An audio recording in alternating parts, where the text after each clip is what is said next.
நேத்து வந்து ஐயா இளையராஜா அவர்கள் எங்க போறாரு, உள்ள அந்த அர்த்த மண்டபத்துக்குள்ள போகும்போது அவன் வந்து அங்கே நில்லுங்கன்றான். யார் அவனுங்க பாப்பானுங்க? இது நமக்கு மறைமுகமாக நடத்துகிற பாடம். இது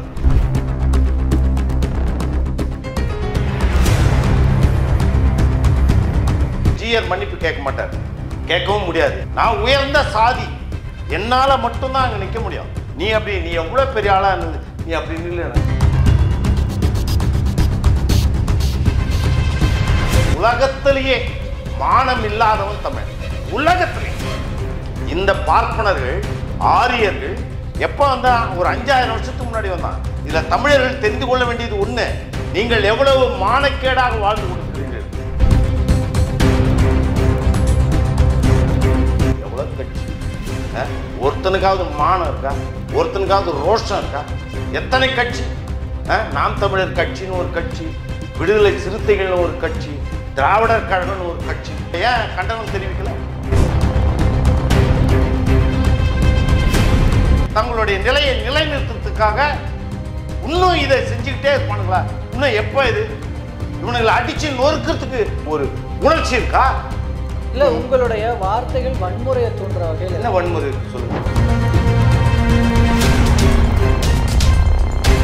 நம்மளையும் சுரண்டி, நம்ம பணத்துல வாழ்ந்துகிட்டு, நம்ம அறிவையும் சுரண்டி, என்ன வந்து இன்னும் அவன் அடிமை மகன் அப்படின்னு இவன் சொல்லிக்கிட்டு, என்ன நீ இங்க வரக்கூடாது, இங்க இதுக்கு மேல நீ நிக்க கூடாது அப்படின்னு என்ன சட்டத்துல எழுதி வச்சுக்கிட்டு.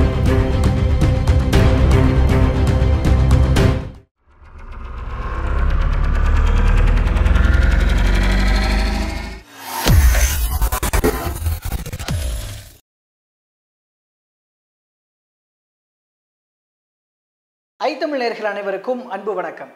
இன்றைய சிறப்பு நேர்காணலில் நம்மோடு இணைந்திருக்கிறார் இயக்குனரும் பெரியாரிய சிந்தனையாளருமான திரு வேலு பிரபாகரன் அவர்கள். அவரிடம் தற்போது பேசுபொருளாக இருக்கிற இளையராஜா தொடர்பான விவகாரம் குறித்து பேசியிருக்கிறோம்.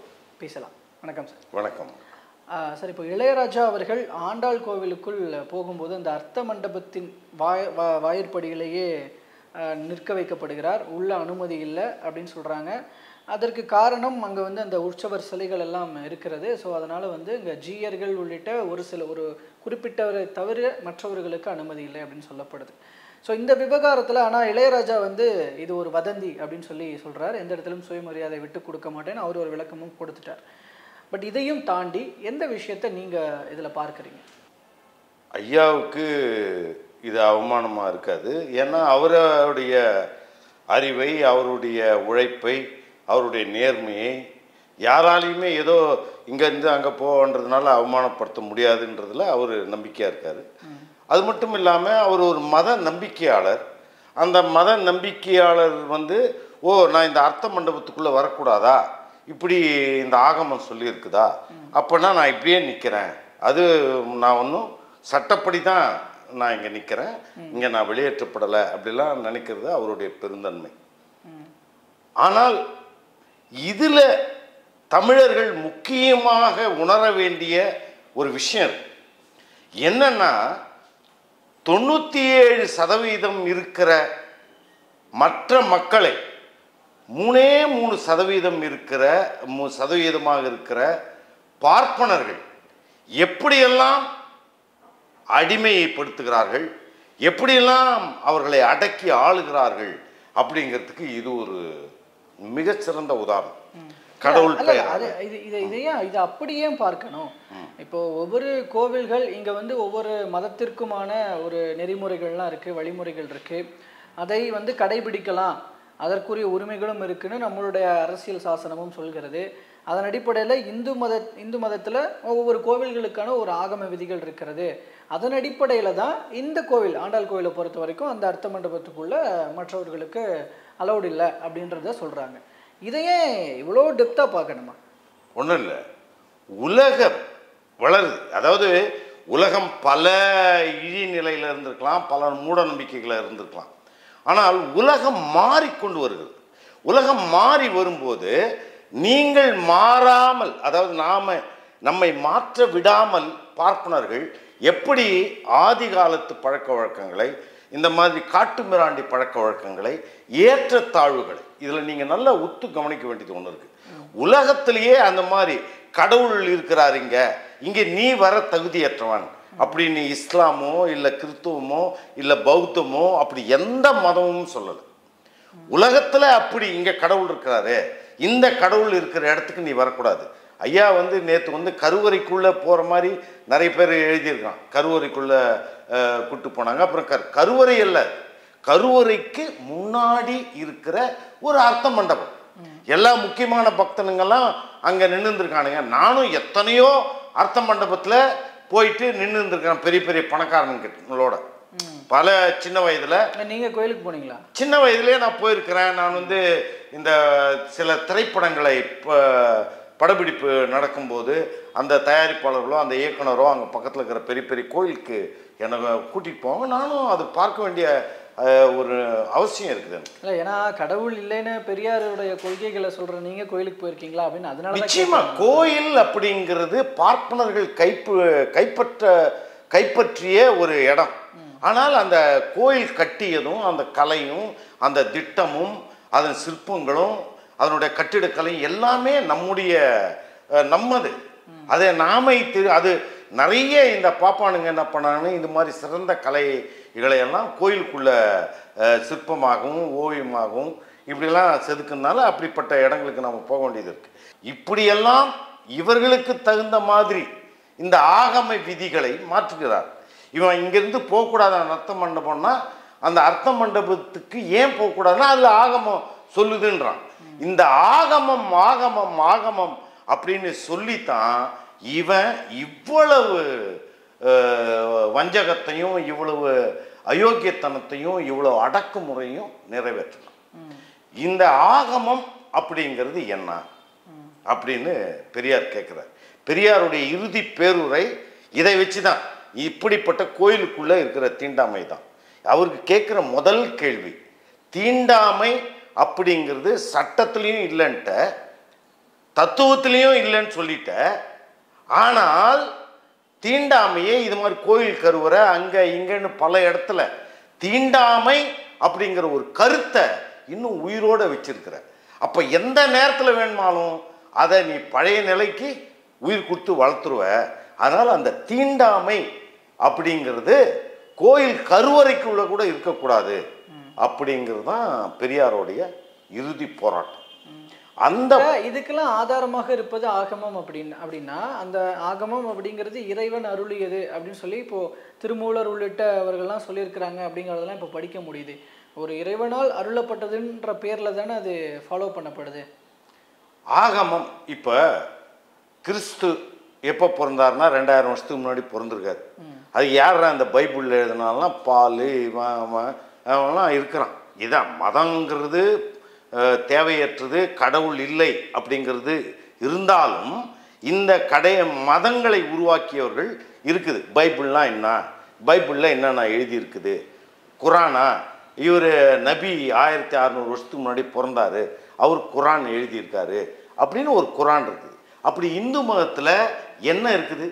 இந்து அப்படிங்கிற ஒரு சொல்லே பகவத்கீதை இருக்கே இல்லை, இந்து அப்படிங்கிற ஒரு சொல்லே இப்போ தான் இந்துங்கிற ஒரு பிரிவே இப்போ தான். அந்த இந்து மதத்துக்கு யாரா தலைவன்னா எவனுமே கிடையாது.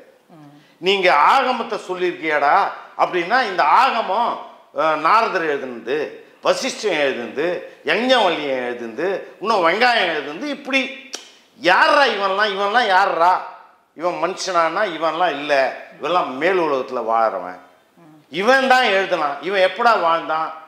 இவன் 10 யுகம் 20 யுகம் 30 யுகம் 50 யுகத்துக்கு முன்னாடி வாழ்ந்தவன். ஒரு யுகத்துக்கு எத்தனை வருஷம்?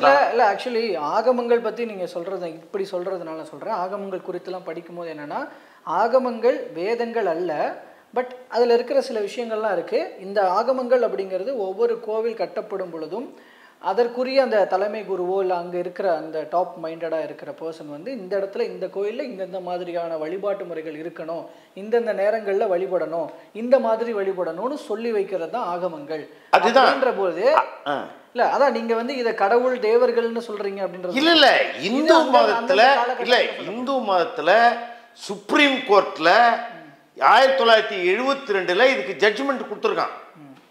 பெரியார் அவர்கள் இது மாதிரி அனைத்து சாதியினரும் கடவுளை தொடலாம், அனைத்து சாதியினரும் அர்ச்சகராகலாம், தீண்டாமை தீட்டு அப்படிங்கிறதே இருக்கக்கூடாது அப்படின்னு சுப்ரீம் கோர்ட்டில் வழக்கு தொடுக்கும்போது அங்கே தீர்ப்பு சொல்கிறான்.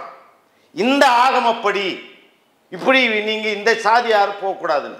அப்போ தான் கேட்குறது, இந்த ஆகமம்னா என்னடா, யார் எழுதுன்னு சொல்லுங்கள், இந்த ஆகமப்படி நீ உள்ளே போகக்கூடாதுன்ற. இந்த ஆகமம் எப்போ யார் எழுதுன்னா, நாரதன், எங்கே வள்ளியன், வசிஷ்டன், அவன் இவன் எங்கே வள்ளியன் அப்படின்னு சொல்கிறான். இவன்லாம் யாரான்னா இவனுக்கு சரித்திரம் இருக்குதா அப்படின்னு சரித்திரம் கிடையாது. அவன் பல லட்சம் வருஷங்களுக்கு முன்பு வாழ்ந்தவன், பல கோடி வருஷங்களுக்கு முன்பு வாழ்ந்தவன் அப்படின்னு சொல்கிறான். அதை ஜட்ஜி எடுத்து எழுதுறான். இப்படி இருக்கிற இந்த ஆகமப்படி நீ உள்ளே வராதன். இதெல்லாம் என்னன்னா 3% இருக்கிற பாப்பான் எதை சொல்கிறானோ அது கடவுள், எதை சொல்கிறானோ அது ஆகமம், எது சொல்கிறானோ அது வழிபாடு அப்படிங்கிற ஒரு இடத்துக்கு பாப்பான் நம்மளை கொண்டாந்துட்டான். இது மானம் இல்லாத தன்மையா இல்லையா? அதாவது நேற்று ஐயா இளையராஜா அவர்கள் எங்கே போகிறாரு, உள்ள அந்த அர்த்த மண்டபத்துக்குள்ளே போகும்போது அவன் அங்கே நில்லுங்கன்றான். யார் அவனுங்க அப்படின்னு பார்த்தீங்கன்னா, அவனுங்களை உருவத்தையே பாருங்க, நல்லா உண்டு கொழுத்து, இந்த மண்ணுக்கு சொந்தம் இல்லாத நிறம். புரியுதா? அவர் யாரு? இந்த மண். இந்த இடத்துல உருவக்கேலின்றது உருவக்கேலி இல்லை. நான் நீங்க யாரு அவங்க யாருன்னு உருவக்கேலியா நான் சொல்லலை. நீங்க யார்? நான் இந்த மண்ணின் மைந்தன். நான் என்ன கூட சொல்லலை, நான் கூட ஒரு கலப்பு தான். ஆனால் ஐயா இளையராஜா அவர்களை பார்க்கும்போது இந்த மண்ணோடைய மைந்தன் அவன் அவர்கள் கட்டப்பட்ட கோயிலில் அவர்கள் வடித்த சிறு இதில் எவ்வளோ பெரிய மகத்தான ஒரு ஒரு அறிஞன், எவ்வளோ பெரிய புரட்சி செய்தவன், எவ்வளோ பெரிய மகத்தான அறிவுடையவன். அவர் அந்த அந்த கடவுளுக்கு ஒரு பாசுரமோ ஏதோ எழுதிட்டு அதை பாட வச்சுட்டு அங்கே உள்ளே போனால் இவனுங்க யார்? அதாவது நான் எதுக்கு சொல்ல வரேன்னா, எங்களை தடுக்கிறவர்கள் வெளிநாட்டுக்காரர். இந்த பார்ப்பனர்கள் ஆரியர்கள் எப்போ வந்தான்? ஒரு 5000 வருஷத்துக்கு முன்னாடி வந்தான். இதில் தமிழர்கள் தெரிந்து கொள்ள வேண்டியது ஒன்று, நீங்கள் எவ்வளவு மானக்கேடாக வாழ்ந்து கொண்டிருக்கிறீர்கள். என்ன, உங்களுக்கு எங்கேயோ வெளிநாட்டிலிருந்து வந்தவன் இல்லை, அந்த இடத்துல இளையராஜாவுக்கு மட்டும் அனுமதி மறுக்கப்பட்டிருந்தால் அதை கேட்கலாம். அங்கே பொதுவாக யாருக்குமே அனுமதி இல்லை அப்படிங்கிறது. இப்போ இந்த இடத்துல இளையராஜா பர்டிகுலர்லி சாதி அடிப்படையில் இப்போ அவமதிக்கப்பட்டிருக்கிறார் அப்படின்னு நீங்கள் எடுத்துக்கிட்டீங்க, அந்த பார்வையில் பேசினா கூட யாருக்குமே இல்லை. இப்போ சமூக அடிப்படையில் பார்த்தா பார்ப்பனர்களை தவிர இல்லை, பார்ப்பனர்களை தவிர யாருக்கும் அனுமதி இல்லை. பார்ப்பனன் யாரா இருந்தாலும் நீங்க அவன் ஜீயர்லாம் அவன் பூஜாரின்லாம் என்ன பெரிய பூஜாரி. அதாவது ஐயா இளையராஜா அவர்களை நேரடியாக அந்த சிலைகிட்டே எடுத்துன்னு போயிட்டு அர்ச்சனை பண்ண வச்சிருக்கலாம். அப்படி அங்கே அர்ச்சனை பண்ணுற பாப்பான் இளையராஜாவோட என்ன பெரிய பெரிய ஞானஸ்தன் இல்லைன்னா பெரிய சுத்தமானவன் யார் அவன்? ஆனால் மதம், கடவுள், சாதி, இங்கே தான் அவன் சாதியை நிலைநிறுத்துறான். நான் உயர்ந்த சாதி, என்னால் மட்டும்தான் அங்கே நிற்க முடியும். நீ எவ்வளோ பெரிய ஆளாக இருந்தது, நீ அப்படி நில்லணும். இது மானக்கேடா இல்லையா? இந்த நாட்டோடைய பழங்குடி மக்களுக்கு ஏற்படுத்துகிற செய்கிற ஒரு அயோக்கியத்தனமா இல்லையா? இளையராஜாவே இப்படி பார்க்கலையே. இளையராஜா அவர்கள சுயமரியாதையை நான் விட்டு கொடுக்கலன்னு அவரு சொல்றாரு. நான் சொல்றேங்க, அவர் ரொம்ப மேன்மையானவர். அவருடைய சுயமரியாதையை எவனுக்கு எடுக்க முடியாது. அவரை பொறுத்த வரைக்கும் அவரை யாரும் அவமானப்படுத்த முடியாது. ஆனால் இது மக்களுக்கு, தமிழர்களுக்கு ஏற்படுத்துகிற அவமானமா இந்த தமிழன் பார்க்குறானா? யாராவது ஒருத்தன் பெரிய மானம் என்னென்னமோ போடுறான். எத்தனை கட்சி, நாம் தமிழர் கட்சின்னு ஒரு கட்சி, விடுதலை சிறுத்தைகள்னு ஒரு கட்சி, திராவிடர் கழகம்னு ஒரு கட்சி, அடிச்சு அங்கே போய் ஒரு 10,000 பேர் நின்று இன்னைக்கு நம்ம ஏன் கண்டனம் தெரிவிக்கல? இப்படியே அதாவது நல்ல வேலையா சீமான்ல பேசியிருக்காரு. என்ன பேசுறாரு? சும்மா பேசுறது. ஜிஆர் மன்னிப்பு கேட்க மாட்டார், கேட்கவும் முடியாது. நீ ஒரு 10,000 பேர் கூட்டின்னு போயிட்டாங்க, அவனுங்களுக்கு ஒரு த்ரெட் கொடுத்தியா? என்ன இது பெரியார் காலத்தை விட மோசமான காலமா இருக்குத? இப்படியே போனா இது 2024 இந்த நிலையா? கடவுள் கடவுளுக்கு நீ சின்னவன், கடவுளுக்கு நீ தாழ்ந்த ஜாதி, நீ வராதரான்னு கடவுள் சொல்லுவானா? அப்படிப்பட்ட கடவுள் உனக்கு தேவையா? இல்லை அந்த கடவுளை வச்சுட்டு இந்த அயோக்கிய பயலுங்க பாப்பானுங்க தங்களுடைய நிலையை நிலைநிறுத்துறதுக்காக இன்னும் இதை செஞ்சுக்கிட்டே இருப்பானுங்களா? இன்னும் எப்போ இது இவனுங்களை அடிச்சு நொறுக்கிறதுக்கு உங்களுக்கு ஒரு ஒரு ஒரு உணர்ச்சி இருக்கா? மனிதனை மனிதனாக இல்லை உங்களுடைய வார்த்தைகள் வன்முறையை தூண்டுற வகையில் என்ன வன்முறை இருக்கு சொல்லுங்க. என்ன ஒரு வன்முறை? இந்த நாட்டு குடிமக்களை கீழ்மக்களாக அப்படியே இந்த கேமராலாம் இருக்கிறதுனால இப்போ தெரியுது, கீழ்மக்களாக நினைக்கிறேன். வந்துட்டாரியா அர்த்த மண்டபத்தில்? என்ன அப்போ என்ன உனக்கு கெட்டு போச்சு? எவ்வளோ அயோக்கியத்தனம் அவருக்கு! எங்களுக்கெல்லாம் ரத்தம் கொதிக்குது, புரியுதுங்களா? ஒரு எக்ஸ்பிரஷன் எப்படி துடிக்குது எனக்கு. ஏன் எனக்கு தெரியுது. அயோக்கிய பயலுங்க எங்கிருந்தோ 5000 வருஷத்துக்கு முன்னாடி இங்க பஞ்சம் படைக்க வந்த அயோக்கியனுங்க இன்னைக்கு வந்து இப்படி ஒரு சட்டம் போடுறானுங்க. இந்து சமய அறநிலையத்துறை தரப்புல இருந்து விளக்கம் கொடுக்கப்படுது. அங்க வந்து உற்சவர் கொடுக்கறது அரசு தரப்புல இருந்து. அங்க உற்சவர் சிலைகள்லாம் இருக்கிறதுனால அங்க வந்து ஜியர்கள் உள்ளிட்டோருக்கு மட்டும்தான் அனுமதி அப்படின்ற. உற்சவர் சிலை உள்ள இருக்குதுங்க கர்ப்ப கிரகத்துல. இது அர்த்த மண்டபத்துல எல்லாரும் வந்து நின்று உள்ள கர்ப்ப கிரகத்துக்குள்ள எட்டி பார்த்து கும்புற இடம் தாங்க அது. நான் என்ன சொல்ல வரேன்னா, கற்ப கிரகத்துக்குள்ளேயே நீ என்னடா எனக்கு தீண்டாமை அப்படிங்கிற? கற்ப கிரகத்துக்குள்ள போ, சரி நீ அர்த்தம் பண்ண. கற்ப கிரகத்துக்குள்ள நான் ஏன் போகக்கூடாது? கற்ப கிரகத்துக்குள்ளேயே நான் போகக்கூடாது, எனக்கு தீண்டாமை இருக்குதுன்னா கடவுள் உன்னதான் ஏத்துப்பான்னா அது இருக்குமா? அப்படி இல்லை சொன்ன இது லெட்டரில் குறிப்பிட்டதே நான் சொல்லிடுறேன். திருக்கோயிலில் ஆண்டாள் ரங்கமன்னார் கருடாழ்வார் மூலவர் கருவறையிலும் கருவறையினை அடுத்த அர்த்த மண்டபத்தில் ஆண்டாள் ரங்கமன்னார் கருடாழ்வார் உற்சவரும் எழுந்தருளி உள்ளனர் அப்படின்னு இருக்காங்க. ஸோ வந்துட்டு எனவே இத்திருக்கோயில் மரபுப்படியும் பழக்க வழக்கப்படியும் அர்த்த மண்டபம் வரை திருக்கோயிலின் அர்ச்சகர் பரிசாரகர் மற்றும் மடாதிபதிகள் தவிர இதர நபர்கள் அனுமதிக்கப்படும் வழக்கமில்லை அப்படின்னு சொல்லியிருக்கிறாங்க. பொதுவாகவே இந்த நடைமுறை தான் இருக்கு அப்படின்றத நான் என்ன சொல்றேன். அது எப்பங்க 10,000 வருஷம் 5,000 வருஷமா வச்சுக்கிற நடைமுறையை இன்னைக்கும் நீ வச்சுக்க கூடாதுங்க. ஏற்றத்தாழ்வு அற்ற தீண்டாமையற்ற ஒரு நாடு, ஒரு மக்கள், ஒரு சமூகம். இப்போ இந்த நவீன காலத்துல நான் தீண்டத்தகாதவனா? நான் வந்து கோயிலுக்கு நான் என்ன அயோக்கியத்தனம் பண்ண? நான் ஏன் அந்த அர்த்த மண்டபத்தில் நிற்க கூடாது? அங்க இருக்கிற அயோக்கியம் எவ்வளவு அயோக்கியம் இது கடவுளுக்கு தெரியாதா? கடவுள் சொன்னானா? அங்க போய் நின்னுதான் இல்ல கருவறைக்குள்ள போய் தான் உங்களுக்கு நீங்களும் நானும் சமம் நீங்க நிரூபிக்கணுமா? அது ஒரு முக்கியமான இடம் இல்லைங்களா? அதாவது தேவை இருக்கா? இல்ல கடவுளே இல்லைன்னு சொல்ற நீங்க கருவறைக்குள்ள போய் நிக்கணும்னு ஏன் ஆசைப்படுறீங்க? கடவுள் இல்லை என்பது வேறு. கடவுளை நம்புகிற என்னுடைய சகோதரன், என்னுடைய மக்கள் வந்து என் மக்கள் கடவுளை நம்புறான். அந்த கடவுள் அப்படிங்கிற அந்த மயக்கத்தில் அவன் இருக்கிறான். ஆனால் அவனுக்கு நடத்தப்படுகிற அவமரியாதை என்பது ஒட்டுமொத்த மக்களுக்கான பாடம் எடுக்கிறான் அவன். அதை நீங்கள் நல்லா புரிஞ்சுக்கணும். இசைஞானி இளையராஜா அவர்களை மட்டுமே அவன் வெளியில் நிறுத்தலை. இது ஒட்டுமொத்த தமிழக மக்களுக்கு அவன் வந்து ஒரு பாடம் எடுக்கிறான். நீ யாரு, நீ எவ்வளோ பெரிய ஆள்னா இரு, எங்களை பொறுத்த நாங்கள் யாருன்னு தெரிஞ்சுக்க அப்படின்னு ஒரு பாப்பானுங்க.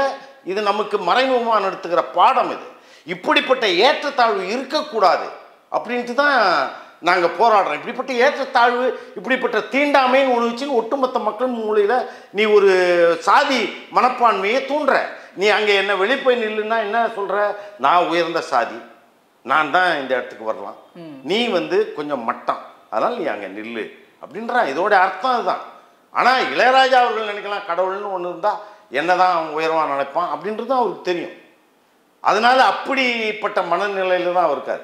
ஆனால் இப்படி பார்க்கல. நீங்க சொல்ற அத்தகைய மனோபாவம் கொண்டவர்களும் இளையராஜா படைத்த அந்த பாடல்களை தானே அங்கே இப்போ அந்த கோயிலில் வந்து பாட வச்சிருக்கிறாங்க, ப்ளே பண்ணியிருக்கிறாங்க.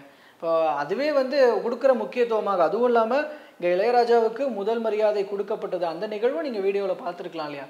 அப்போ அந்த இடத்துல நீங்கள் வந்து கரெக்டாக மதிக்கிறாங்க. இது கோயிலினுடைய ஆகம விதி. இப்போ இருக்கிற ஜீயர்களை நீங்கள் குற்றம் சாட்டலாம். முன்னாடி இருந்த ஒரு வழக்கத்தை நாங்கள் ஃபாலோ பண்ணிட்டு இருக்கோம், அதனால நாங்கள் இந்த நிலைமையில் இருக்கோம். மற்றபடி நட்புறவோடு இருக்கிறோம். அந்த ஜியர் கூட இளையராஜாவும் நட்புறவோடு இருக்கிறார் அப்படிங்கிறது இங்கே தகவலாக இருக்கிறது. அப்போ இதெல்லாம் ஏன் நீங்கள் ஒரு ஒரு ஒரு தேவையில்லாத பிரச்சனையை நீங்கள் தான் கிளப்புறீங்களோன்ற ஒரு பார்வை இருக்குது. ஏன்னா இளையராஜாவே இதை வதந்தின்னு சொல்லி முடிச்சிட்டாரு. இல்லை, இது காலங்காலமாக நடந்துக்கிட்டு இருக்கிற ஒரு அயோக்கியத்தனத்தை நாங்கள் சுட்டி காட்டுறோம். இளையராஜா அவர்களுக்கு நீங்கள் சொன்ன மாதிரி அவருக்கு இது பிரச்சனை இல்லாமல் இருக்கலாம். ஆனால் என்ன நடக்குது இப்போது? நந்தனார்லேருந்து எல்லா கதையுமே இப்படித்தான் கேட்டு கேட்டு கேட்டு விட்டுருவான். இவனுக்கு எந்த மானமும் கிடையாது. அயோக்கிய பயலுங்க. இந்த அயோக்கிய பயன் உலகத்திலேயே மானம் இல்லாதவன் தமிழ். உலகத்திலே நீங்கள் எந்த உலகத்தில் எந்த இடத்துல டேய் இந்துன்னா 2 ஜாதி தான். ஒன்று பாப்பான், இன்னொன்று சூத்திரன். புரிஞ்சிங்க நல்லா. இன்னைக்கு இந்து லால இருக்கு, இந்து லால இருக்குங்க. நான் ஒன்று பாப்பான், ரெண்டாவது சூத்திரன். சூத்திரனா என்ன? பாப்பானுக்கு பாப்பானுக்கு வப்பாட்டி மகன், பாப்பானுடைய கூத்தியா மகன், கூலி வாங்க முடியாத ஒரு அடிமை. இதுதான் சூத்திரன். புரியுதுங்களா? அதனால் இப்படி நம்ம உழைப்பில் நம்ம காசில் ஏமாற்றி தூண்டுற இந்த பாப்பானுங்க, அயோக்கிய பாப்பானுங்க, நம்மளையும் சுரண்டி நம்ம பணத்தில் வாழ்ந்துக்கிட்டு நம்ம அறிவையும் சுரண்டி என்னை இன்னும் அவன் அடிமை மகன் அப்படின்னு இவன் சொல்லிக்கிட்டு என்னை நீ இங்கே வரக்கூடாது, இங்கே இதுக்கு மேலே நீ நிற்கக்கூடாது, இப்படியெல்லாம் ஏற்றத்தாழ்வு நான் உயர் சாதின்னு சொல்லிக்கிட்டு இருக்கிறத இன்னும் இந்த அயோக்கிய பையங்க, இந்த தமிழன் அப்படின்னு எவ்வளோ கட்சி, ஒருத்தனுக்காவது மானம் இருக்கா? ஒருத்தனுக்காவது ரோஷம் இருக்கா? இன்னும் 2024 நான் அப்படின்னு என்ன சட்டத்தில் எழுதி வச்சுக்கிறேன். திராவிடர் கழகமே இதை பற்றி பேசலையா? திராவிடர் கழகம் பேசாதனால, அதாவது திராவிடர் கழகம் பேசியிருந்தால் இப்படி ஒரு பிரச்சனையை நடந்திருக்காது. 1973 பெரியாருடைய இறுதி போராட்டம், இறுதி கிளர்ச்சி இதுக்கு தான், இந்த கருவறை நுழைவு போராட்டம். ஏன்னா நீ தீண்டாமையை அங்கே உயிரோட வச்சிருக்கிற, அங்கே இருக்கிற தீண்டாமையை நான் ஒழிப்பேன் அப்படின்ட்டு. ஆனால் திராவிட கழகத்துக்காரன் அதை அவர் பேசின பேச்செல்லாம் மரண சாசனம்னு புஸ்தகம் போட்டு விற்றுனுக்கிறான். மற்றபடி அதை மரண சாசனமாகவே ஆக்கிட்டான். அது நடைமுறைப்படுத்த முடியாது, அது அவருடைய மரண சாசனம்ன்ட்டு. அதுக்கு அடுத்து அவனுங்க அந்த மாதிரி எந்த போராட்டத்தையும் எடுக்கலை. அவனுங்க எடுக்காதனால வந்த வினை தான் இது. ஆனால் இந்த கழகம், இயக்கம், அது இது எல்லாத்தையும் விட்டுட்டு தமிழக இளைஞர்கள் நீங்கள் சிந்திங்க. இப்படி இது எந்த கட்சியும் வேணாம், எந்த கொள்கையும் வேணாம். இப்படி இந்த நாட்டு மக்கள் அவமானப்படுத்தப்படுறது சாதியால், மதத்தால் இன்னும் இன்னும் இன்னும் நீடிக்கணுமா? அதுக்கு எதிர்த்து ஒரு பெரிய போராட்டமோ ஒரு கிளர்ச்சியோ நீங்கள் நடத்தணும் அப்படிங்கிறது தான் என்னுடைய ஒரே குறிக்கோள். ஓகே, இத்தகைய புரிதல், பகுத்தறிவு இந்த இப்போதைய இளைஞர்கள்கிட்ட போய் சேரணும் அப்படின்றத சொல்லியிருக்கீங்க. போய் சேருதா அப்படிங்கிறத பார்க்கலாம். இளையராஜா அவர்களுடைய விவகாரத்தில் பல விஷயங்களை பேசியிருக்கிறீங்க. ஆகம விதிகள் மற்றும் இப்போ இருக்கிற நடைமுறைகள், இப்படி பல விஷயங்களை சொல்லியிருக்கிறீங்க. இதெல்லாம் மக்களுக்கும் போய் சேரட்டும். பல்வேறு தகவல்களையும் கருத்துக்களையும் எங்களோடும் எங்கள் மூலமாக மக்களோடு பகிர்ந்துகிட்டதுக்கு ரொம்ப நன்றிங்க சார். நன்றி.